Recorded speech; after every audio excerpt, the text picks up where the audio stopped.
I'm Kwame Thomas. Welcome to the conversation. With the recent salary hikes handed out to the political directorate, we have had many things to say. Among those is the fact that it's seen as unacceptable, unconscionable, and unfair. But are these claims baseless? We discuss this and more. Firstly, with Mr. Robert Stevens, co-chairman of the Advocates Network, and then later on by another person, Mr. Kevin O'Brien Chang, social commentator. Welcome, Mr. Stevens. How are you? Good morning, and thank you. Yes. So, firstly, we want to just get in our heads, what is the Advocates Network? It's not one of the most popular ones that we're accustomed to hearing about. So, just give us a brief snapshot of what is it and what is it responsible for? The Advocates Network was born about 2 years ago when there was a video that was circulating about a gentleman having physically abused a lady. And I won't bother to remind you about who was involved in that. All I say is that it started there, and a number of gentlemen and ladies got together and decided, we need to protest this type of behavior, and we need to call for good governance, we need to call for justice, we need to ensure that there is a better way of running our country, okay? And in a shell, that's what we are about. We are not a registered organization in terms of a company, but what we are is a network of people who are not only in Jamaica, but throughout the diaspora. And we now have a membership of in the range of a few hundred people well. And what is happening is that it's growing very rapidly. So if you were to highlight two things in that you can say, all right, then this is our primary mandate. What would those two things be, though? Number one is governance. Just governance? Proper governance of our country is number one. And number two is justice and fairness in the treatment of our people. So how is that different from the Jamaicans for Justice, for example? Jamaicans for Justice is to a greater extent a formal organization that takes up the cases of people, and they use lawyers and they defend people and so on. We are more a group right now that is focused on pointing out issues and recommending changes and suggesting how we can better run our country. Okay. So in your most recent press release, you can correct me if I'm wrong, you're quoted as in the press release was quoted as saying it's unacceptable, it's unconscionable, and it's unfair in terms of the salary increase. Why? Well, let's face it, recently there were significant negotiations with various levels of workers in the public sector. In particular, people like teachers, people like nurses, the policemen, etc. And they were almost given a situation where it was take it or leave it. We are giving you this, and that's it. There's no big negotiation around it because the country cannot afford more. And when you look at what they were offered, and some of them are still disgruntled about it, it smacks of uncaring when the top echelons of the political directorate can essentially vote for themselves over 200% increase in salary. So the unfairness of it is blatant, okay?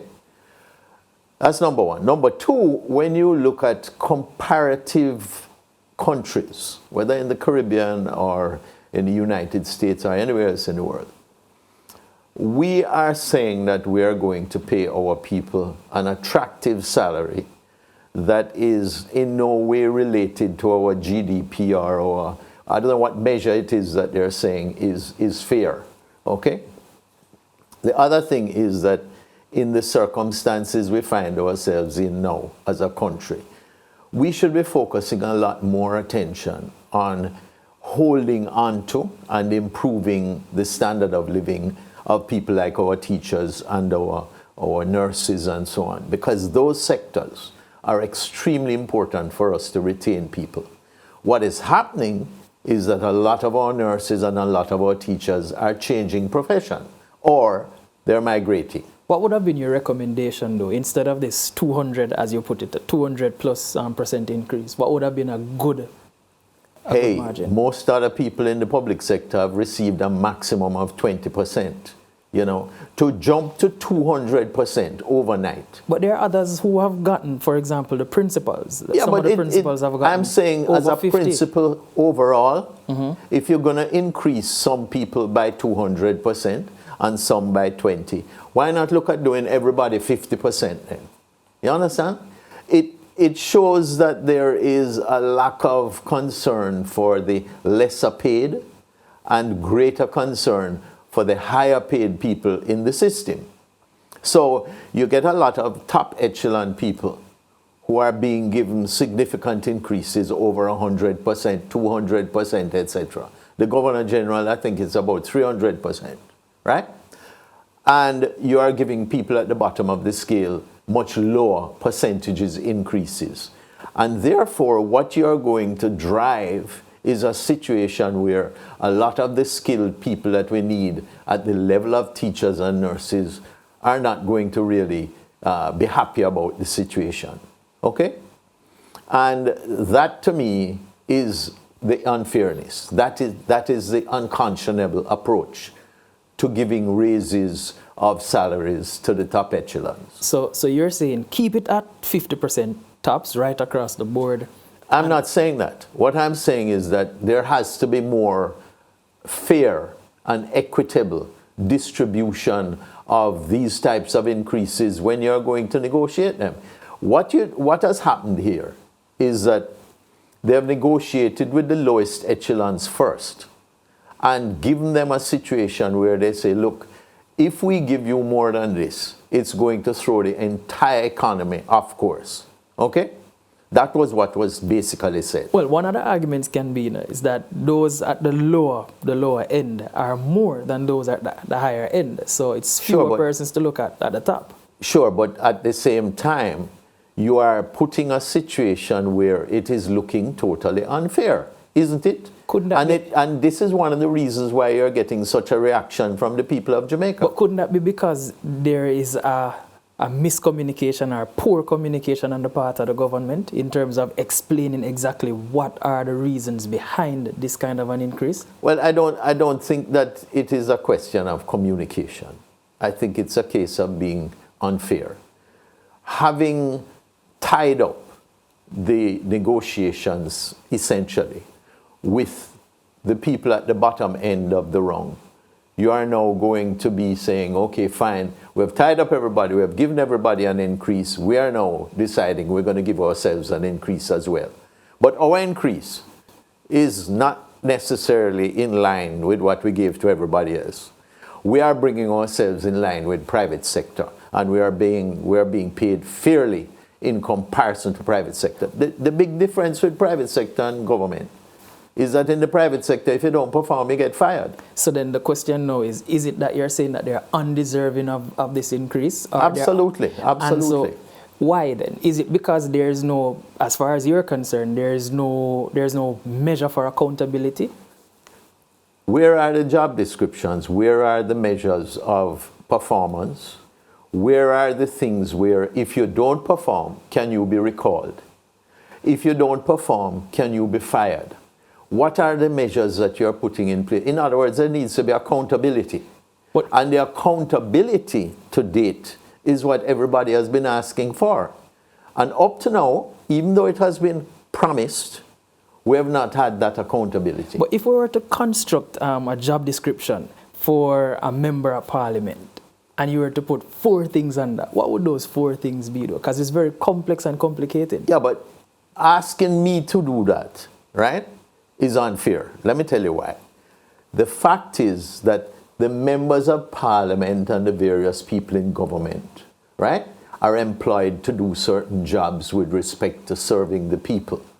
They are the ones that need to put together what it is that they are going to perform on, and when we and indicate how we measure whether they are performed or not. In the case of several of our current politicians, What you're seeing is that they have promised a lot of things, but they have not delivered. So could we not use the promises that they have made as a quote-unquote measure to see, and if at the end of the 5 years, because Jamaica has more or less a very robust democratic system, at the end of 5 years, if these promises have not been met, or to the extent which these promises have been, then we determine whether or not we're going to keep them or re-elect them.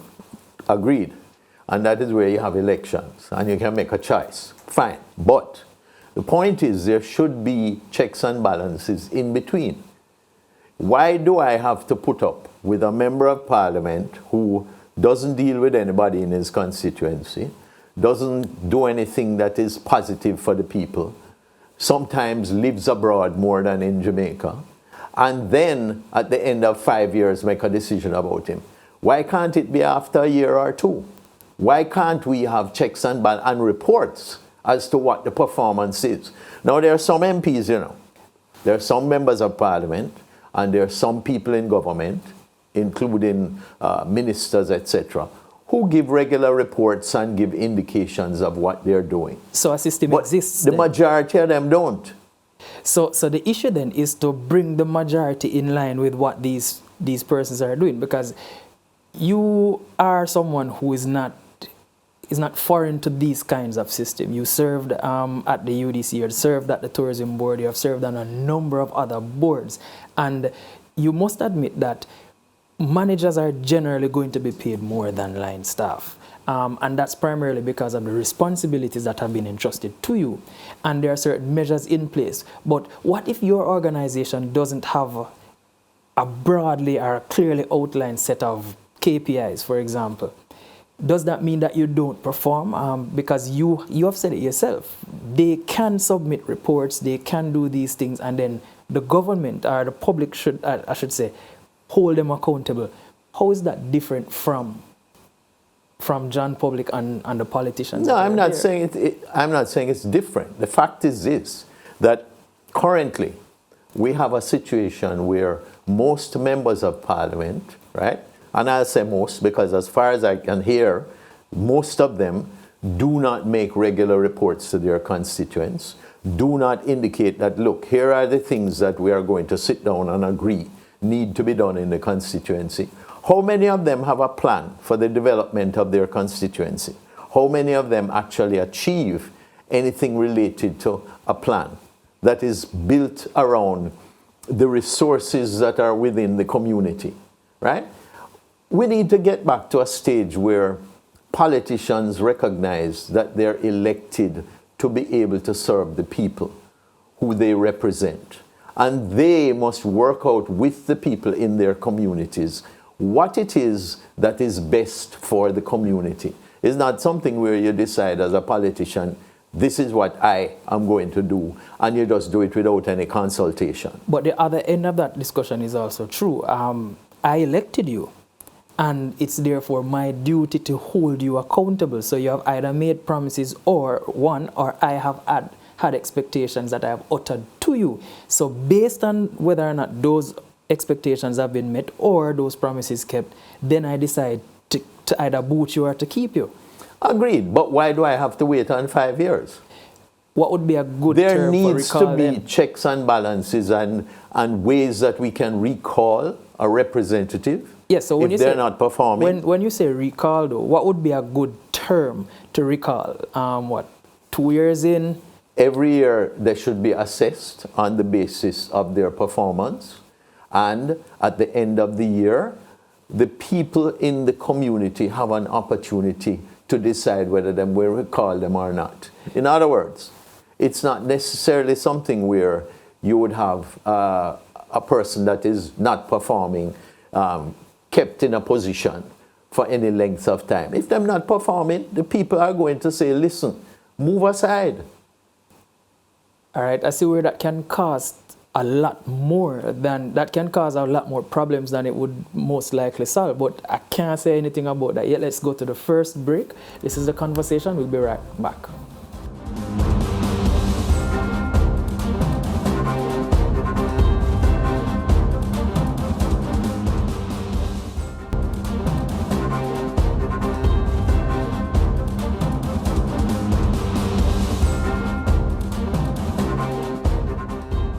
welcome back to the conversation.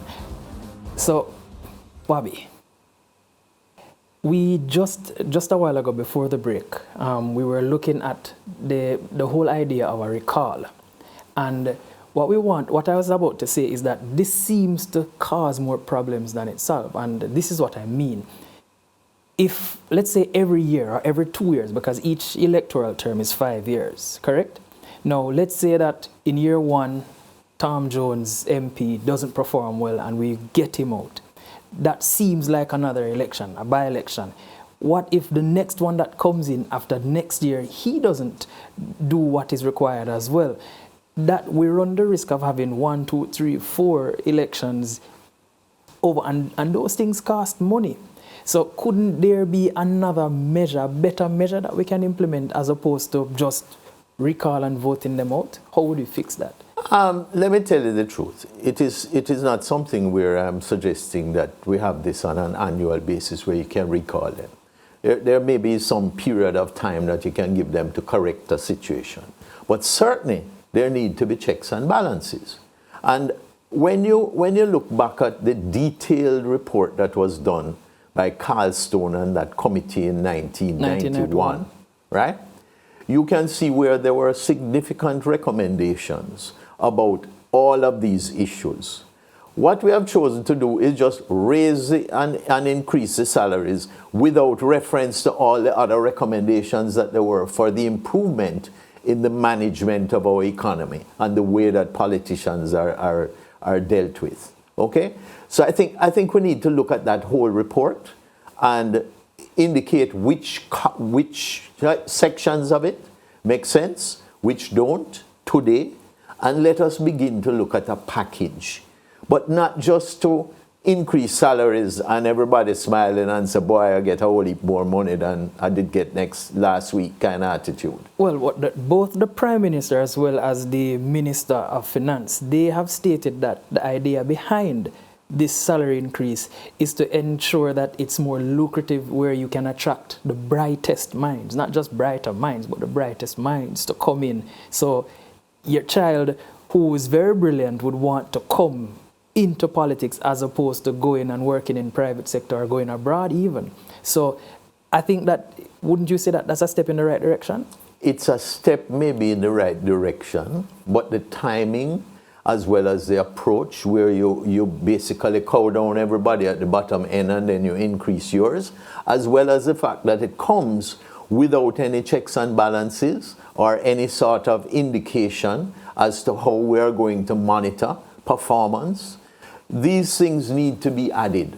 And you can't just look at the amount of money you pay as the criteria that people are going to jump and say, yes, I want to be Prime Minister, I want to be this. Well, the Prime Minister also stated too that it is expected that with this salary increase, that more persons know, well, the politicians themselves will have to be far more accountable. He had stated that, I think, yesterday or the day before. So are those claims baseless where it says higher salaries put politicians under greater pressure to perform? Sure, but guess what? What are these performance criteria? How are we going to be able to recall them if they don't perform? All of these things need to be put in place, okay? We're looking at just one element rather than a package of things that need to be looked at in terms of how we judge the performance of our representatives. All right, so immediately I remember, well, not remember, I wasn't there, but one of our national heroes, one of the founding fathers of Jamaica, Norman Washington Manley, it is said that when he passed away in what you probably would call abject poverty. And for someone of his status and stature, that ought not to have been. Could it be that we should have been taking care of these folks from earlier on so that this massive, as you describe it, this massive jump would not have been necessary at all? Could this not be a response to the neglect that they have been suffering over the years? You know something? We can always talk about the fact that we have been neglected for life and therefore we need to get some bonus at the current time.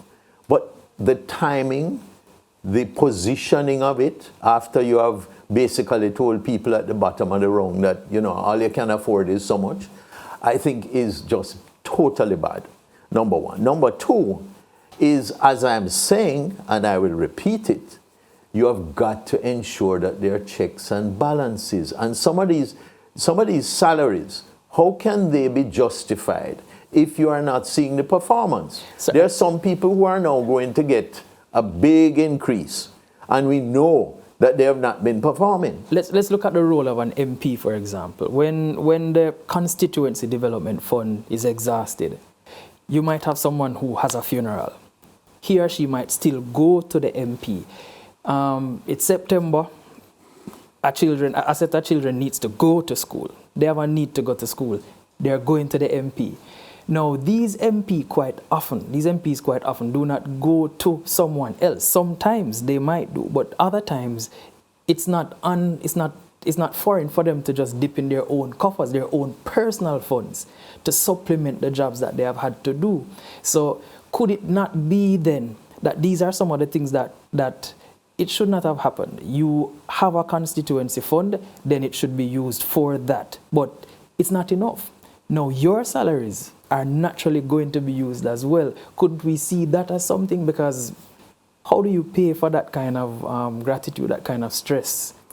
There need to be an improvement in the systems of taking care of people who need funds for children going to school or funerals or things like that if they can't afford it, right? But getting members of parliament involved to the extent that they currently are, I don't think is the route that we should be going. And giving more for them to decide where they are going to spend, it smacks also of being biased in terms of the approach that you take. You know, in other words, I might very well just be interested in taking care of those who vote for me, right? And I think that puts a lot of pressure on the MP himself and the people in the constituency.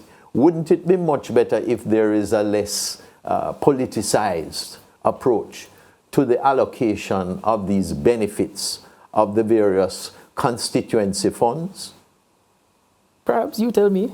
Well, that's what I am thinking, that it would be far better if we have a constituency fund that is going to be allocated across the board by people who are not necessarily going to be looking for a benefit in terms of their political enhancement. All right, so we have a situation where at first, you remember, the opposition was in agreement, but then the opposition leader has stated that he's willing to give up 80% of his increase for those very things. What do you think of that? How would you respond to that? That's a personal position that is taken by a politician for whatever reason. I don't have a quarrel with that, but I think that there should be systems in place which are addressing the needs of the least fortunate. Now, you have a situation where a lot of people are on the PATH program, but that is not even sufficient in many cases to be able to take care of some of the needs that crop up. And I agree with that. But let us look at that type of system and let us begin to enhance it and make it more transparent, rather than put more power in the hands of the people who are the political representatives, which they can use to manipulate the situation for their own benefit. So if I'm summarizing you correctly, then you're saying remove that much power, put more to welfare, and then find other methods or measures to hold these people accountable. That's, in a nutshell, that's what you're saying. Absolutely. Because let me tell you something. We have to be careful that we are not moving closer to a situation where more power is concentrated in the hands of the people at the top, and we end up in a situation where we have a dictatorship. Okay? It is important for us to ensure that there's far more people power and people control of what is happening in the country, rather than putting more power in the hands of an elite which is at the top. Because this theory of trickle down ain't working. What is happening is that the gap between the poor and the people at the top is widening, rather than bringing it more in line with everybody getting a fair salary as well as a fair standard of living. Another, even if you look at the whole question of the way that we do our development, we talk about tourism flourishing, okay? Look at what happens in tourism. You have these beautiful sections along the coast, right? And across the road, you have slums. What needs to happen is that we have to have a tourism industry that is serving the majority of the people of the country. It has to be sustainable. It has to be something where if tourism is doing well, the communities surrounding are doing well. What is happening now is that a lot of the properties and a lot of the prime investments are going to foreigners, and that money does not necessarily even come to Jamaica, much less stay here. And the communities that are surrounding these areas, if you go to Mo Bay, Ocherius, Runaway Bay, anywhere you want, what you're having is fabulous gardens and buildings and beautiful beaches and all that on one side, and on the other side you have slums. People not even having proper roads and water and sewage. So the whole development strategy and the whole approach has got to be more geared towards the benefiting of the people at the bottom. All right, so would this be a step in the right direction? So Damian King, Dr. Damian King stated, or made the suggestion rather, that the minimum wage, or the income tax threshold rather, be increased by 50%, and also to make provisions for what inflation has eroded. You think that would be a step in the right direction? That's one of the issues that needs to be addressed, but it's far wider than that. You know what I mean? As a country, we've got to look at how we are moving forward. We have inherited essentially a bauxite alumina industry that was built by foreigners, okay? And what has happened is that we have continued it. But when you look at what we are being left with in terms of the mined out lands and their ability to be able to support any agriculture of significance afterwards, and also the displacement of the people in the communities that are mined, as well as the fact that them leave behind a whole set of chemicals that are, possibly getting into our aquifers. You have to say to yourself now, are we doing the right thing by developing and increasing and improving the bauxite alumina industry, or would it suit us to maintain a better environment and a better condition for our people and begin to exploit that in a different way, where we look at, for instance, ecotourism and looking at the development of our agro-industrial sector? These are big issues that we need to be looking at. So based on what you have said then, could I assume that you're implying that the government's priorities are misplaced? I am saying that our governments, whether today or in the past, need to rethink what it is that we really want as development. Development should be focused on improving the standard of living of the majority of our people. Don't forget where we're coming from slavery, where a lot of people were so-called freed. But what happened? They weren't given anything. The landowners and the people who they essentially were freed by were paid to be able to release them, but they got nothing.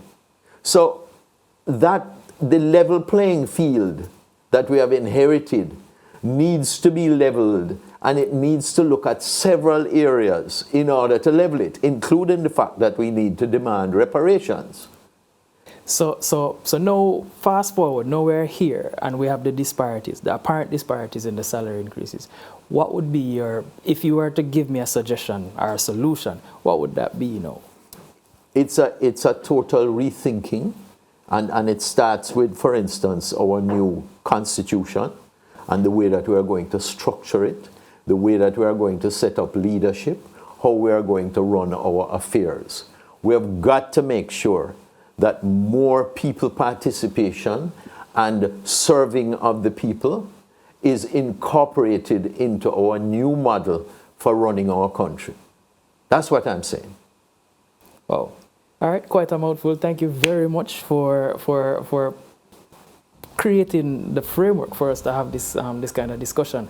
We most likely will have to have another opportunity to finish this because there are a whole lot more questions to come. But we're going to a break. Stay tuned. This is The Conversation. More after the break.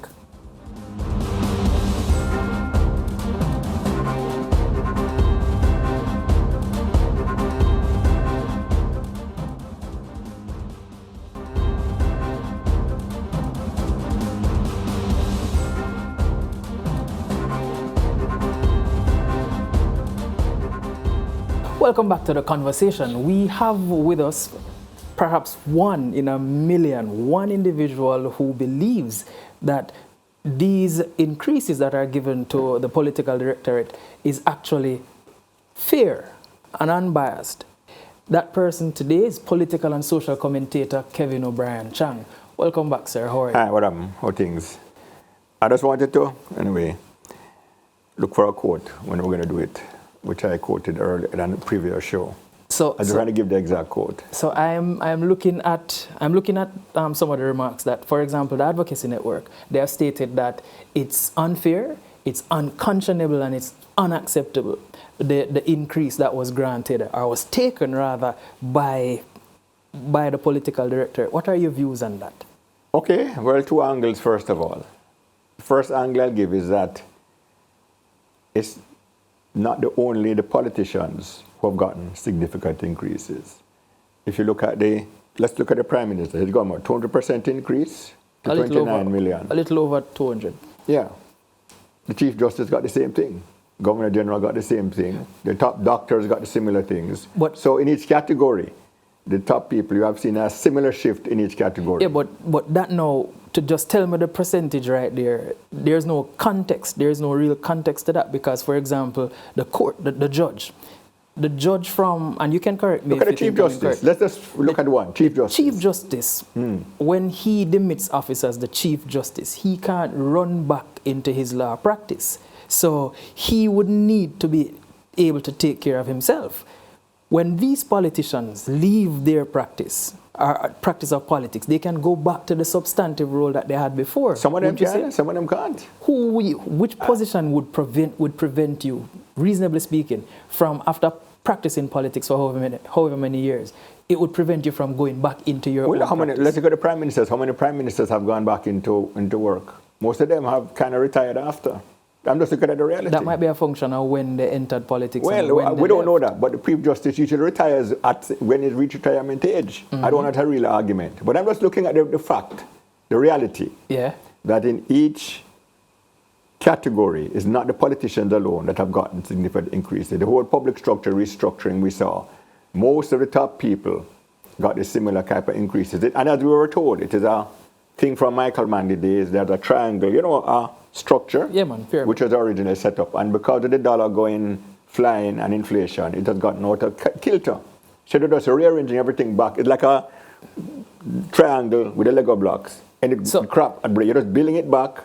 So they have not changed the structure. All right, so the structure was always known. The structure has not changed. So it sounds like you're saying the structure is built in stone because you could make adjustments for what's happening now. But what I'm saying is, everybody felt the structure was a reasonable structure, and they're just building it back to where it was. That's the first argument. Okay? What's the second? So the politicians did not get any special dispensations compared to other people in terms of where the structure was. As I said, the Chief Justice was underpaid because of the thing. He got put back to where he was supposed to be in a triangle, which is above the Prime Minister, right? So the Chief Justice is put back. The top doctors are put back. The principals of the schools got similar increases. So what the argument would be, all right, give all the rest of them increase, but not give politicians an increase. No, I don't think that's the issue that most Jamaicans have, you know. So, well, the first argument is, do we agree with the public sector restructuring to go back to the formula we agreed on years ago? Because coming with another formula is another year's that. But we had a formula which was agreed upon. We're going to restructure everything back to that triangle. So we shouldn't have done that. So the first thing is, Is the public sector restructuring a good thing? Yes or no? Yes, it is. Well, right. let me start and we have with a formula, no. so going back to the formula, is it a good thing? Hold on. All right. That's not the issue, you know, because it's not enough, or it's not important. Well, it's not enough to just be right. It's also important to be seen as being right. Well, listen, the government has done a disastrous job of communicating this. That's a different argument. Okay. I'm only arguing about the logic behind it, right? The government has been terrible. Awful at communication. Terrible. But I'm talking the logic behind it of going back, the original triangle which has fallen down, pyramid, we're building it back as it was supposed to be built back. So we build everybody back up. The politicians were also part of that building back. But is no an appropriate time for that? Hold on now, hold on. So the first thing is public structuring a good thing to do? Yes, we answered all right, that question already. So if that is it, fine. That is one argument. The second argument is, I'm trying to look for the quote for Lee Kuan Yew. And he said it, Lee Kuan Yew, people don't know, the Prime Minister of Singapore. And why does Jamaica always reference Singapore, like me? Because in 1962, Jamaica and Singapore had a similar GDP per capita. Now, Singapore is 10 times Jamaica's. We're what, 6, 7, 8,000? Them is 6, 70,000, 80,000. Right? How did they get there? How did Singapore get from same as Jamaica to 10 times the GDP? Lee Kuan Yew said one of the key things was we want the best people running the country. They have a formula in Singapore, you know. They take the top 1,000 top earners in the country. That's the average.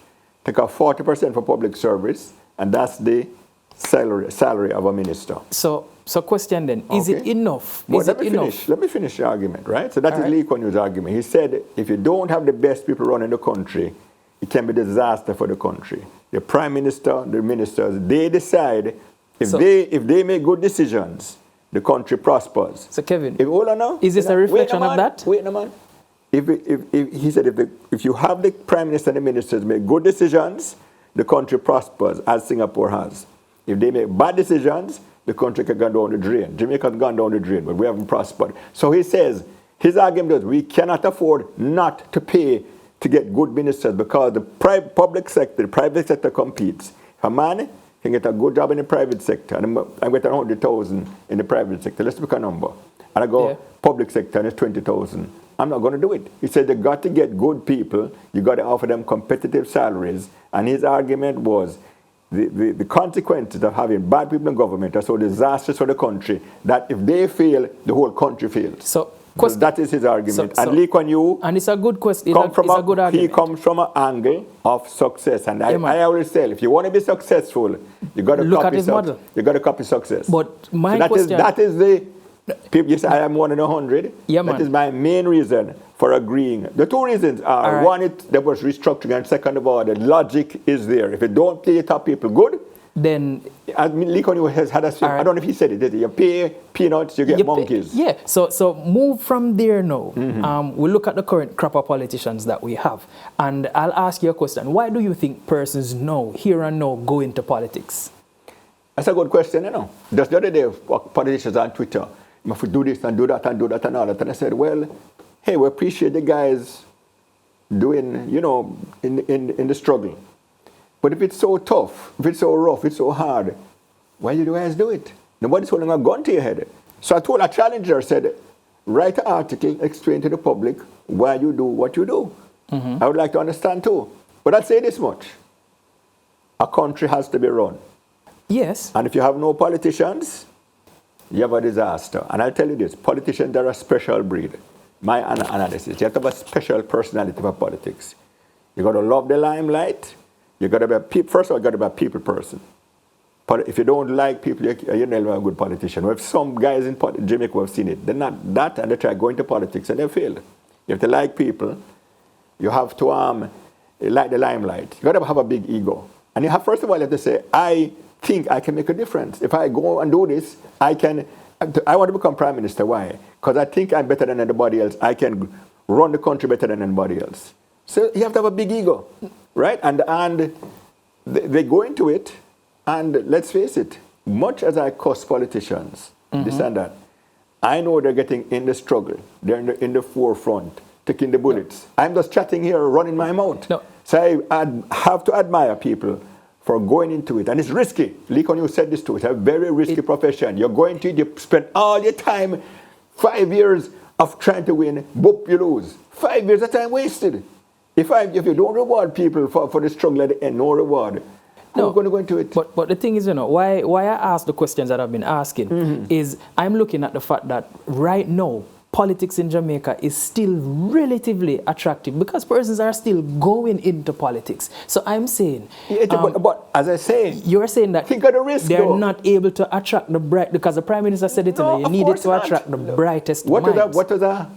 Look, what was a MP getting before? 3 million.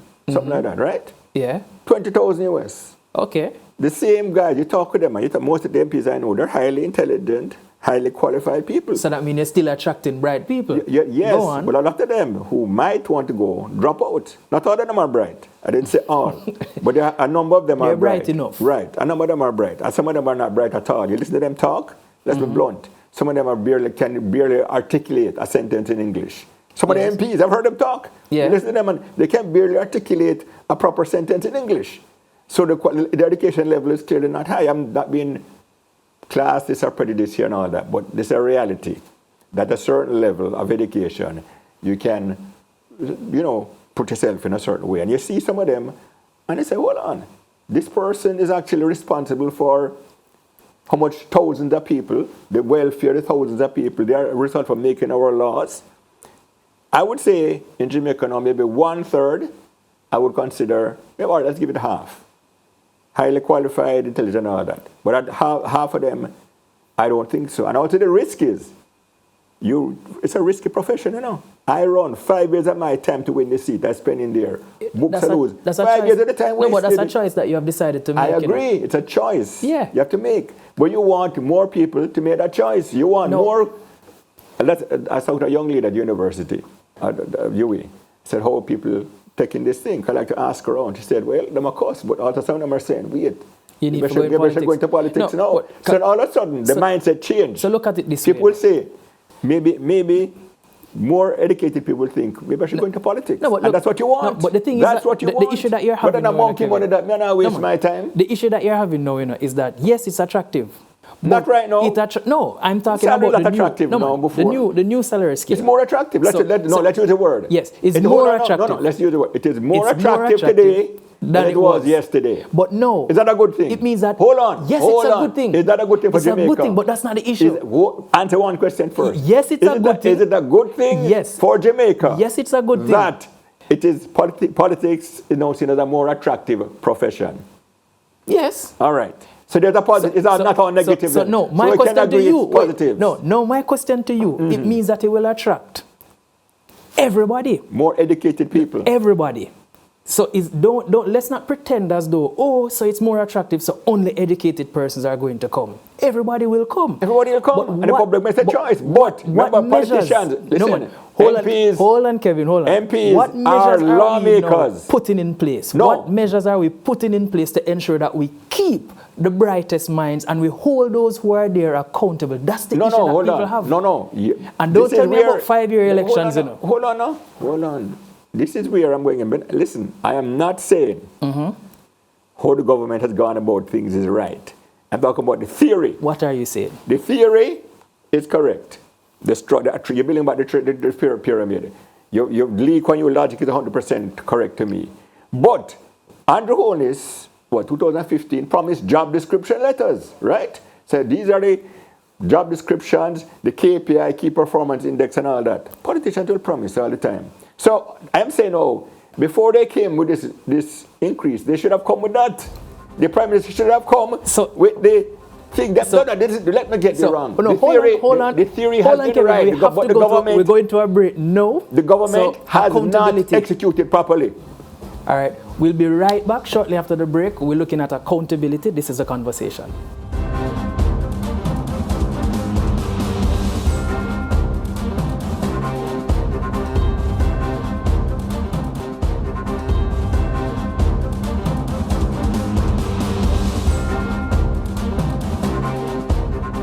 Welcome back to the conversation. Just before we went to the break, you started looking at the whole issue of accountability. Tell me a little bit more about that, because I'm applying to somewhere to get a job. Most times I see what the KPI is for the job, you know, all the KPIs are listed out to me, and then when you look at the bottom, I might see the salary scale, all right, or I might see the salary. What we have seen with this government is that you have got the remuneration package first, and then you might hear about KPIs. That don't make sense. But you sound as though you are in favor of what they have been doing. Are you an apologist for the government? I'm not here to defend the government. I'm defending the theory of what was done, which I agree with. But the government, in my view, has done a disastrous job at execution, right? And off here to Kwame say I'm talking too much, so I'm going to talk and then shut up. All right? But no, you are totally correct. Before they come with this increase, they should have come with the job description of all that, what is going to be done, and also the measures that we're putting in place to hold us accountable. So we're earning more now because Singapore, the part of Singapore I left out, they decide to pay the people a lot. But if they slip up, they're gone. Any corruption, you're gone. So that's the thing I say. We're paying you more, but they got to be more accountable. And as you say, where's the job description? And Andrew Holness promised that about 7 years ago. So it's time come for Andrew Holness to deliver on that promise, that part of it. So admittedly then, we can both agree that what should have been done is that you state what the KPIs are clearly first, and then you make this release in terms of amount. I agree totally what you're saying. Now, this takes me back to the question of timeliness. Do you think that it was in good governance for them to make that statement no, in terms of saying 200% for the Prime Minister or for whomever, without having done that? It was not smart politics. Isn't it seen as being unconscionable now? That's why I say not smart politics, because that's what we see them about. Because they should have said, they know they're going to be targets on the box. Jamaicans love to hate our politicians for many reasons. One of them is they remind us of ourselves. Politicians are elected by us, you know. They reflect us. So the politicians do them Jim Screechy stuff, which we know we do in real life. Kind of feel embarrassed because, God, you know, so we want to do better than we are, even though they're from us. They're Jamaicans, chosen by Jamaicans, democratically. They're in theory supposed to be the best of us, right? So they kind of embarrass us, and so we love to hate them. The best and the brightest of us, admittedly. That's the point. They want maybe some who might be better and brighter didn't like the salary before. But as I say, poor politics. They should have said, okay, we're going to sell this much this year, next year, this much next year, something like that. And also the communication has been abysmal because other sectors have gotten increases. All sectors have gotten similar increases when you look at it, you know, right? Political, teacher, the education, the health, the justice, but they have not given the public any context. They should have had a one-page document with a summary for each sector. To outline the context. No, yeah. So and education, as someone said to me, an education program beforehand, we're giving we have 100 billion increase. Education, I get 20 billion. Health 10 billion, politician 2 billion. All of a sudden, the politician piece of the pie is a lot smaller. Because what 100 politicians or so? No, well, yeah, all right. But when you look at it, you know, and let's be reasonable. I think sometimes when you use percentages, it can be misleading because let's say a teacher, a trained graduate, used to get 1.4 or $1.04 million, and you say, okay, you get 100% increase. That's $2 million, you know. But still, listen, we can argue about the details. I'm getting 9 million, and I'm moving from 9 to 25. No, we can get the details. Listen, the chief judge moved from 9 to 29 too. To 31. The chief judge is getting more than the prime minister. But we established a context earlier. No, but I'm saying it all. Listen, the point is the context I'm saying. The public is not going to focus on the politicians' increase. That given a one-page document or video showing in all the different categories, half the outrage will be gone. People are saying, oh, that politician alone, other people. But the public, and I keep telling politicians this, they know little. They don't follow things at all. Half the public out there know things only the politicians get a big increase. So as I said, the communication was terrible. And as somebody said before, I mentioned the education campaign before, and then the KPIs and the measures to keep you honest. All these things should have been put in place before all this announcement. So as I said, I agree with the theory of what they're doing, I totally disagree with how it has been done. So do you think that the political directorate now is out of touch, especially in light of the fact that they have chosen to do something like that? Yeah, I have said it last time, Kwame, and I say it again. One of the main problems with Jamaica, the politics and the outcomes, the theory and the practice, they don't listen to the people on the ground. Just before I came on, I had a big argument with somebody connected with the government. And I'm saying, boss, where is the one-page document summarizing each category what has gone on? Oh, the minister talked about it in his speech. Let me send it to you. I said, you're not trying to convince me. It's the general public. Give them something easy to absorb. So how can we fix this now? The politicians must listen to the people. I can't. And Andrew Holness, this is one of the disappointed Andrew Holness. When the people came in, they gave him a chance in 2016. Remember, 32, 31. They like what they saw. He's a man of the people. He listened. Give him 49 seats. But he is hot and cold sometimes. Sometimes he seems to listen, and sometimes not. We see him there with the house and give the people and all that. But I think sometimes he doesn't listen as much as he should. And this is a case in point. If Andrew Holness had been listening to the people in touch, he would have known this would have blown up in his face if he took this approach. He should have been thinking, okay, we know what we're doing is right in theory, the pyramid and the Lee Kuan Yew theory. So how can we do it? And the first time they asked for the increase, I was on another show and I said, as long as they communicate this thing properly, it should be too tough a thing. But they should have had a plan before. They should have had a look at America. When they do things, they have a press conference, right? One person talk. All questions are asked, and they're all answered. We have had no press conference here. We have 3 people talking. We hear Nigel Clark talk, Andrew Holness talk, the Information Minister Robert Morgan talk. So the public confused. Where is the one person to listen to? Where is the one document to refer to everything?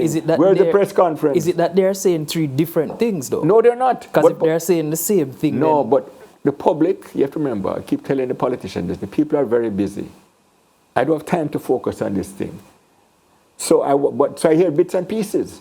So I hear a little piece here, little piece, and I'm totally confused now, right? And then you have the voices shouting, politicians are criminal, they must take money. And so the public is really more confused than anything, you know. I heard a call a demonstration today, and of course it flopped as usually these things are. Because the public in Jamaica is not stupid. They understand if you don't pay decent, you're not get good, decent people. But they're also hearing about Prime Minister get 200%. Do they know the Chief Justice get the similar thing? I highly doubt it. So the whole thing should have been thought through beforehand. The outrage is very predictable, you know. We know the love-hate relationship. So you're thinking that this is going to be another 9-day wonder? Well, unlikely, to be honest. To be honest, because a lot of the public sector has gotten good money, and they're not complaining. So, but we see... But things are tough. Teachers are complaining. Policemen are complaining, as recently as yesterday. A few of them, how many? How many are complaining? So you have a few voices. The person in charge of the teachers, of the Jamaica Teachers Association, she made a statement. Someone from the JTA and from the police force when they had their record a little mixed, because when they had the vote, 5% were in favor, then 40, then 80. Tells me something right there. So we heard the voices protesting, but on the ground, the public sector employees are unquestionably better off and seem to be happy with what's gone down. Now the public, who is vexed now, and this is another angle I don't think people have looked at. The private sector people now get them kind of increase, but they are going to demand it now. This public sector increase is going to push people in the private sector to demand more. It's going to, because everybody compares themselves to other people. So the repercussions, I don't think anybody has talked about, but I think there are bound to be repercussions in the private sector. People are going to demand more because of these increases. All right, so we want to have justice, and we want it to be seen as being justice. The other day we heard from Dr. Damian King, and he stated that it would make sense for the income tax threshold to go up 50%, and or see how we can erode inflation by creating other buffers. What do you think about that? No, I think Dr. King is a man. When he speaks on economics, I listen. He is one of the most highly respected economists in Jamaica, and he's a man who doesn't take sides. What I like about Dr. King is when it was PNP who licked them, it was JLP he licked them. He's a man of unquestionable integrity, unquestionable expertise. So what he says, I know a little bit, I should fact check what I can, but I believe he is as honest and as qualified as an economist as there in the country. So I totally agree with what he has said. Now the inflation, against the government's poor communication. Inflation has come down to 5.9% the last year. The US is at 4.9. We're 1% behind the US. You have countries like Venezuela, Cuba, and them countries, they're at 80%. Ghana, 50, 60. They've done a fantastic job, the BOJ, of battling inflation. Does the public know it's a very good job? Have they showed a comparison to other countries? No. Abysmal communication. I agree with Dr. King, and I suspect next year's budget, Nigel Clark is going to have a very hard time not increasing that threshold. I think he'll almost certainly have to increase the threshold next year. All right. And probably when election is coming up, you'll see an election budget. You know how it goes, politicians. All right. But Dr. King, what he said, I don't think any sensible person can agree with him. Of course. And listen, as I said, do I have his economic expertise? No, I don't. And I believe him. And he's not a member of the government. I've never heard him pander to either party. I think he's speaking strictly from the facts. I have no reason to doubt the man. All right, so we have a lot of advocacy groups and so on who are pretty much opposed to what you have just been saying in terms of the salary increases and all of that. When have they never been opposed to the government? Do you think they are very predictable? So I'm going to say it here and now. Their claims are baseless. I'm going to say it here and now. NIA, JFJ, JAMP, Advocacy Network, JCC, Jamaica Chamber of Council of Churches. Check the record. Almost every single thing the government does or proposes, they oppose. Is it this government or generally government? This government, sir. So you're saying that they are not for this particular government? I'm stating the facts. Almost every single thing this government has done, they have opposed. When other governments were here, were they opposing? No. So was the JCC opposing other governments? So based on that then, based on that, I think the public has zero. It's baseless. Their protests are baseless. No, and I said they're baseless. But it's like the wolf. When the boy is sticking and say, first him try to fool out the public, wolf, right? And when the wolf came, public ignored him. And that's how it is with these guys. We've heard so many wolf from them. When the wolf comes, nobody's going to listen to them. Right? The public has zero respect for them because they're not consistent. They do not always address the facts and they're not consistent and hold to it. Look at the JCC. It's not politics, but when did the rape claim the other day? We were raped you at PNP, the headquarters, loud and clear, on tape. JCC was silent. All of a sudden now they wake up.